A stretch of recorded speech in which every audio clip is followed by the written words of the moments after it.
For well over 100 years, American innovation and the ability to think and make big things happen was the envy of the world. We built cities and industries seemingly overnight.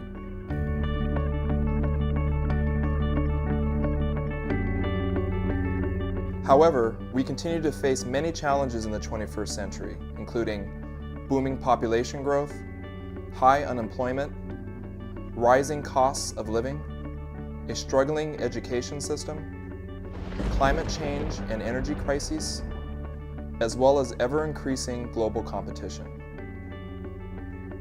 With increasing challenges, increasing innovation must come. We don't necessarily need to become the Jetsons, nor do we need to build Hollywood-style cities of the future to meet these challenges, but there are ways to develop and leverage new technologies and systems that can enable us to run a smarter world. The question is, how do we get there?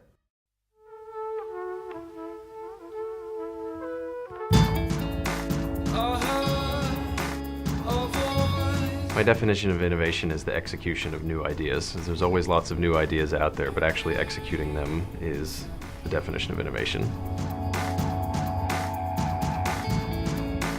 Innovation to me is finding the elegant, simple solution. But what I see is really kind of Seattle's niche in innovation is the convergence of great ideas coming together in the creation of a whole new and blossoming of a new idea. Reminded this morning of the Buckminster Fuller quote that the best way to predict the future is to invent it.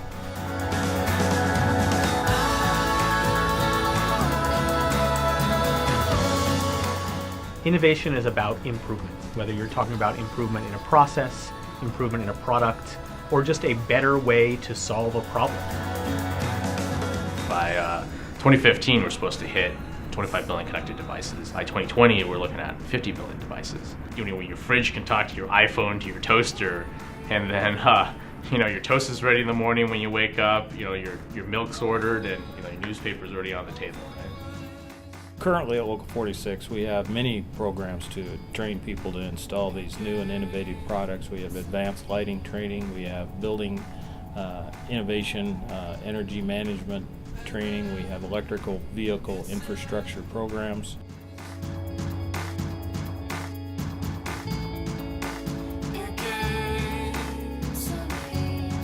A trend that I see that's really innovative right now is around sharing economy, and a great example of that, of course, is Zipcar, where you're sharing a car with a lot of other people. It's a resource that generally is underutilized, but right now, through technology, we're able to access things that used to be not accessible, whether it's sharing your time, sharing your things that you own.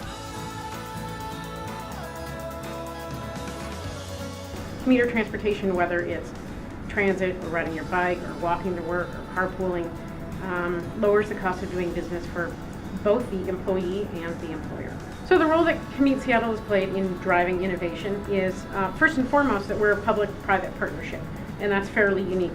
What we aim to do is work with employers and property owners and help them understand the business value of using and supporting alternative forms of transportation. Geoengineers has been, I believe, at the forefront of innovation.